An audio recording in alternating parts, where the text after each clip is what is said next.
अवैध धर्मांतरण प्रकरणी पुसदच्या डॉक्टर फराज बाबूलाल शाह यास जन्मठेपेची शिक्षा।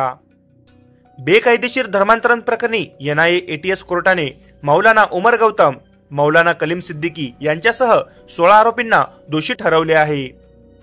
न्यायालयाने त्यापैकी 12 जणांना जन्मठेपेची तर 4 जणांना 10 वर्षाची शिक्षा सुनावली आहे।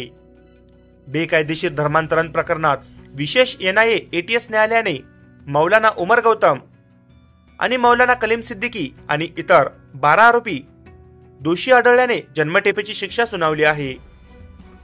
न्यायालयाने या सर्वांना दोषी ठरवून शिक्षा जाहीर केली आहे।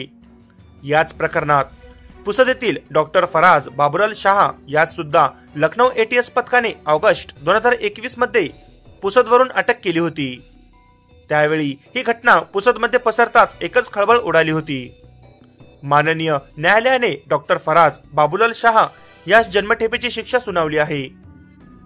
NIA ATS न्यायालयाचे न्यायाधीश विवेकानंद शरण त्रिपाठी यांनी या सर्वांना भारतीय दंड संहितेच्या कलम 417, 120B, 153A, 153B, 295A, 121A, 123 आणि बेकायदेशीर धर्मांतरण कायद्याच्या कलम 3, 4 आणि 5 अंतर्गत दोषी ठरवले।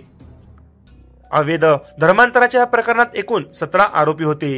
त्यापैकी 16 जणांना दोषी घोषित करण्यात आले आहे। 17वा आरोपी इद्रिस कुरेशी याला अलाहाबाद उच्च न्यायालयाकडून स्थगिती मिळाली आहे।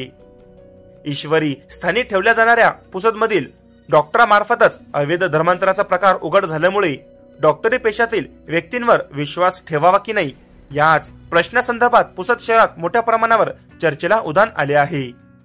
या विषयासंदर्भात तुम्हीही तुमच्या प्रतिक्रिया नक्कीच कमेंट बॉक्समध्ये नोंदवा।